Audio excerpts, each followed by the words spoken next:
So, once na nakuha niya na yun, yung Tapos na? Hindi pa nga. Hindi ata doon. Nakuha na yung livery at lahat-lahat. Kala niyo okay na. Pero yung susunod naman dyan is kakailangan niyo talaga na magkaroon ng insurance para sa sakyan niyo. Yung ibang insurance niyan, hindi papayag. Kaya yun din ang isang challenge. Tsaka baka yun din ang mas para safe, alamin nyo na lang muna sa insurer nyo. Yeah, sa current insurer Yes. nyo. Yeah. Kasi buti na lang may nakita kami na kasi nung nagsimula na ako magtanong-tanong sa insurance namin, yung iba tinatanggi, yung iba Hindi daw covered. hindi covered. Yung iba sinasabi naman kailangan commercial license, which is commercial license, napakamahal yan kung tutuusin. Kung itatanong nyo, libo-libo yung aabutin nyo, kaya mapapatras talaga kayo na So madami kang tinawagan, di ba? Yes, may yes. compare kung sino yung may ganito, ganyan. Kung yung coverage, yun talaga yun. Para sa amin, gusto lang namin talaga safe. Yung Uber Eats, kung tutuusin yung Uber Eats saka DoorDash,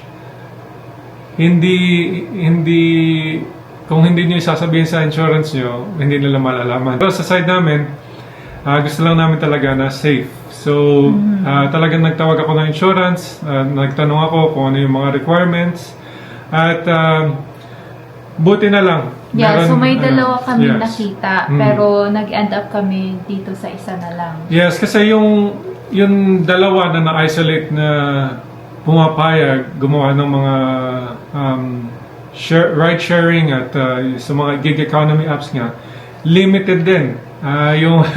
Yung gusto ko sanang gawin is DoorDash, Skip the Dishes, at lahat-lahat pa ng mga food deliveries, tinanggihan ako ng insurance namin.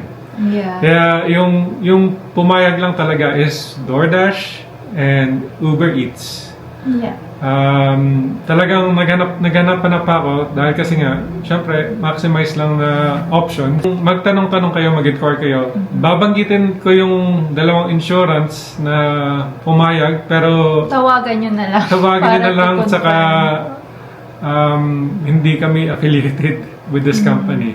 So, wala kaming komisyon or whatever, yes. pero Full disclosure lang para lang pero sa inyo din yung mga decision kung gusto yung i-confirm sa insurance or not. But so yung dalawang company na nagkaroon ng options in regards to gig economy rideshare is BrokerLink at yung The Cooperators.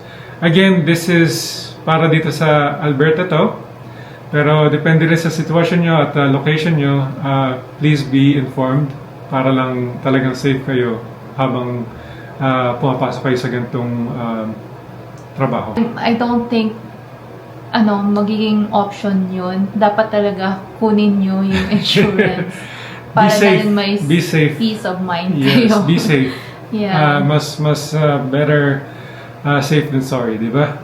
Once yung nasettle nyo na yung insurance nyo at good to go talaga kayo, at willing pass hanggang ngayon na kung sa mga nanonood pa sa video at nagpa-follow through, yung susunod na step is kukuha ng City of Calgary TNDL. Pagkatapos kung tinawagan yung Uber, yung pagka-describe nila is yung TNDL mapoprovide to once all the requirements na submit nyo na. Yung Uber ang mag-forward ng mga documents nyo sa city para yung city magbigay ng TNDL sa Uber. So, skip nyo muna to. Mag-push forward muna kayo doon sa Elvis Vehicle Inspection. So, yung Elvis Vehicle Inspection is yung inspection na nagsacertify na safe to drive yung sasakyan nyo. Yung walang problema sa brakes, yung signal lights nyo gumagana, at walang defects kumbaga, at assured na yung potential na passenger nyo magiging safe pagka naging pasahero nyo. So, saan ka pumunta para makakuha niyan at nagbayad ka din? So yung Yes, bayad na naman yan. Di ba iwasan talaga sa sobrang bayad-bayad. Pero, yes, MIFI to, ilalagay, gusto mo natin yan. Oh, ito ba yun? Yeah, so, yung, Dito sa... yeah, so yung Elvis inspection, yung ginawa ko, again, not affiliated with this company, pero meron available na option is pumunta sa Canadian Tire at humingi, ipa-inspect yung vehicle niya para makuha itong Elvis inspection form. So, yung total cost nito inabot ng $91.55. So, kung makikita nyo, medyo kakailanganin ng pondo para masimulan tong UberX. Pero, in the end, hopefully, worth it naman siya, di ba? Hopefully. Yun yung ano doon, hopefully. Lahat ng, after lahat ng mga steps na ginawa dito, hopefully, worth it siya. But, sa tingin ko magiging okay naman at tax deductible. In our opinion, or yeah, in our situation, things to consider.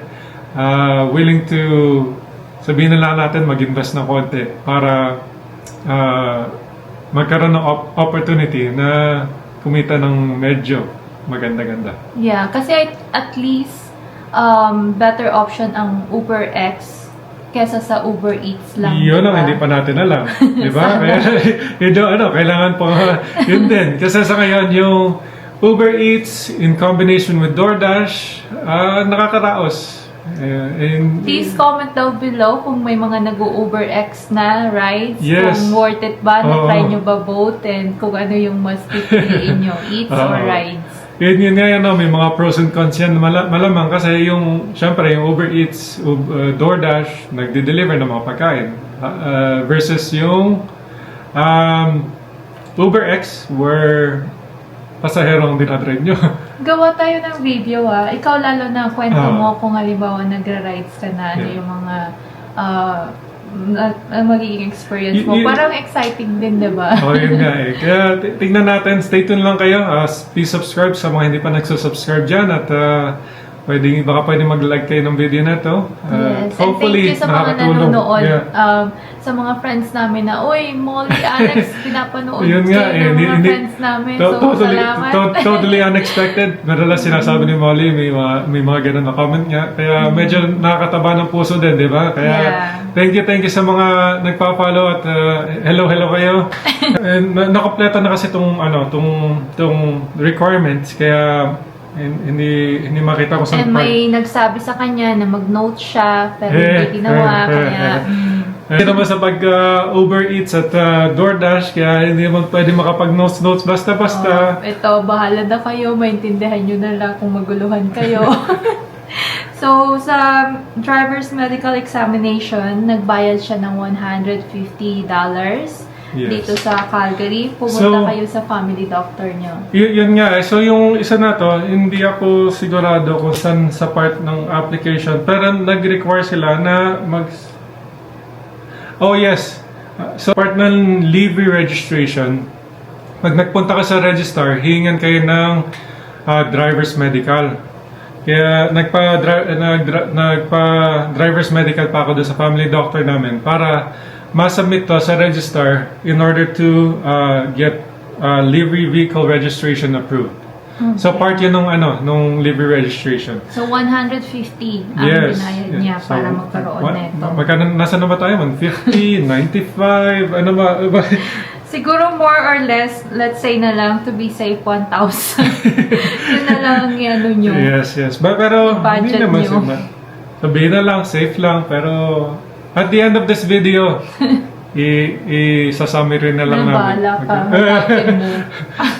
Kaya magpaparsige kong hanapin para sa nila yung mga resibo na nagastos at i-summarize sa huli na itong video. Kailan ka mag-i-start ng Uber rides para ma-compare na natin? Siguro bukas, i-try na natin yan para ma-compare kung ano talaga, Uber Eats or UberX. Or Plan A. Plan A, trabaho. Corporate Yes, corporate. Kasi madaming nagpupush sa'yo na bumalik at corporate. Tsaka again, sobrang pasalamat sa mga support sobrang pasalamat sa mga support nyo at kahit pa paano nakaka-cheer up at nakakapag-bigay energy para magporsige na pagpatuloy ang mga gusto namin mangyari dito sa pag-resettle din sa Canada. Correct. I guess, yun. Once everything is all complete, yung mangyayari niyan, submit nyo. Babalik yung City of Calgary ang magbibigay talaga nung TNDL.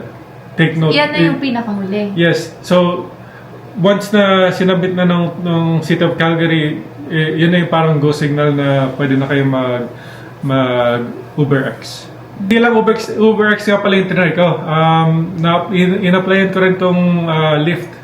So, in combination kasi yan. Para sa akin hindi ko inaano.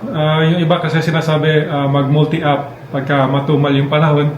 Kaya, pinagsabay ko yung applications ko. So, pinag-usapan lang natin ngayon ng Uber, pero yung yung Lyft, at the same time kong in-applyan. Kaya, Almost similar din ang mga almost similar din. Apply sa Lyft naman, almost similar naman kasi. Kaya, yung mga TNDL, yung mga Elvis inspection, lahat-lahat.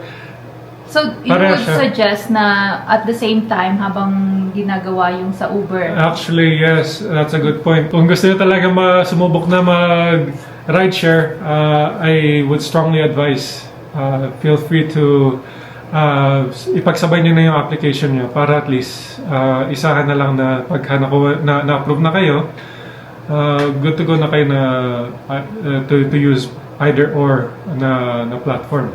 And then, make sure din sa insurance nyo na cover din ang Lyft, hindi lang ang Yes. Uber. Yun din ang isa sa mga tinanong ko. At yun din yung main reason kung bakit nag-decide na mag-transition sa kabilang insurer. Ina-allow na mag-UberX, Uber Eats, saka Lyft. Yes. Yeah. So, yun na lang muna kasi medyo napahaba na din, and hopefully na-covered namin yung mga topics about sa Uber rides. If we missed anything, please comment down below and baka maalala ni Alex. Hukayin ko na lang yung mga information para share sa inyo. At hopefully talaga makatulong sa inyo at tulong-tulungan lang talaga tayo. And Comment kung lang makita kayo. nyo siya bilang driver nyo, mag-say hi kayo. Say hi lang. Mag-tip na din kayo kahit $1. So, yeah, who knows, tama. Baka magkita-kita tayo habang nagdadrive. So, yun na lang muna, no? Yeah, yun na lang muna. Sa susunod na video, hopefully,